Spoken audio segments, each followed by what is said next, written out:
신종 빌라왕이라고 들어보셨나요?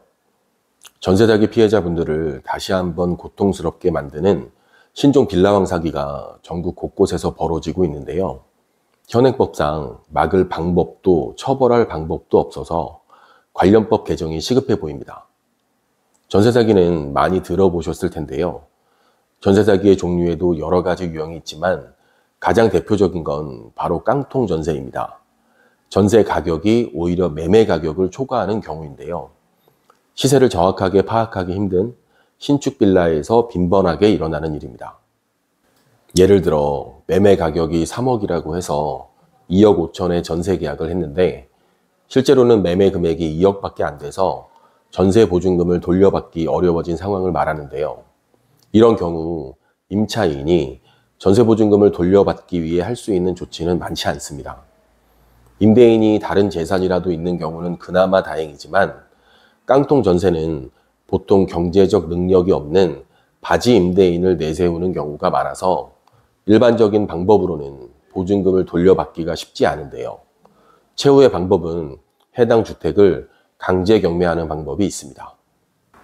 오늘 제가 말씀드리려는 내용이 바로 경매가 진행되었을 때 법의 허점을 이용해서 또다시 피해를 주는 사기꾼들의 행태입니다. 임대계약 중인 임차인분들께서는 꼭 끝까지 시청하셔서 피해 없으시길 바랍니다. 최근 언론을 통해서 전세 사기에 관련된 빌라 수백 채가 경매 시장에 나오고 있다는 기사를 접하셨을 텐데요. 대부분 선순위 임차인이 있는 상태에서 경매가 진행되기 때문에 10여 차례 이상 유찰이 되는 경우가 대부분입니다. 쉽게 설명드려 2억짜리 빌라가 처음 2억의 감정가로 경매가 시작되었다고 가정해 보겠습니다. 하지만 인수해야 할 선순위 임차인의 전세보증금 2억 5천만 원이 있습니다. 따라서 2억에 낙찰받게 되면 전세보증금 2억 5천까지 떠안아야 되니 실제로는 4억 5천에 매수한 꼴이 됩니다. 그러니 10여 차례 이상 유찰되어서 200~300만 원의 경매가 진행되어도 상식적으로는 절대로 낙찰받을 수 없는 물건인 겁니다. 200만 원의 낙찰받아도 전세보증금 포함하면 2억 5천2백만 원에 매수하게 되는 건데 빌라의 시세는 2억이니까요. 낙찰받는 순간부터 손해인데 누가 낙찰받으려고 할까요? 공짜로 준다 해도 가져갈 수 없는 빌라입니다. 그런데 최근 이런 빌라들이 몇백만 원 단위까지 경매가가 떨어지면 낙찰을 받는 사람들이 나타나기 시작했습니다. 정확히 말씀드리면 법인의 형태로 10채 이상 혹은 수십 채를 낙찰받아 갔는데요. 좀 전에 말씀드린 대로 낙찰받는 순간부터 손해인데 왜 이런 일이 벌어진 걸까요? 이들의 사기 수법은 정말 대단하다는 소리가 나올 정도입니다. 먼저 전제 조건이 있는데요. 임차인이 임차권 등기를 하고 먼저 이사를 나가서 비어있는 집을 대상으로 합니다. 그리고 시세보다 현저하게 낮은 금액으로 새로운 임차인과 계약을 합니다.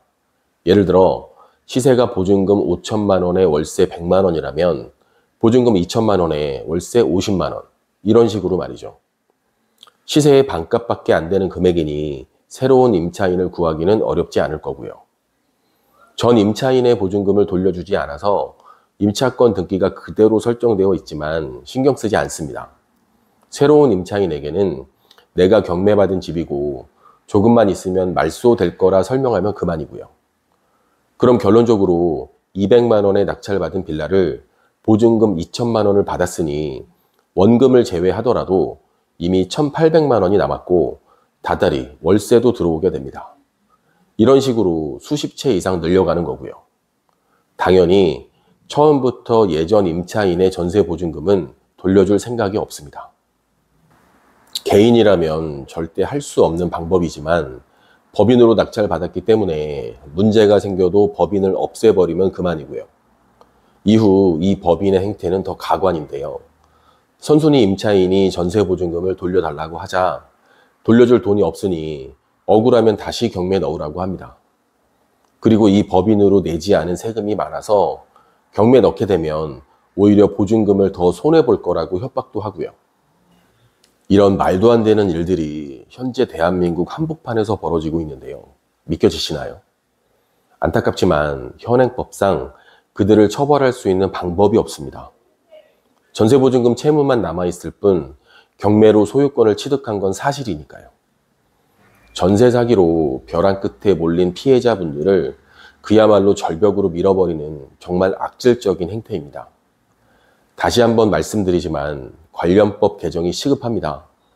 경매로 낙찰받은 경우 임차권 등기를 해결하지 않는다면 소유권 이전을 못하게 해야 하지 않을까요? 오늘은 전세 사기 피해자분들을 2번 울리는 신종 빌라왕 사기 수법을 설명드렸는데요. 하루빨리 해결책이 마련되길 진심으로 기원합니다. 지금까지 미소부동산이었습니다. 감사합니다.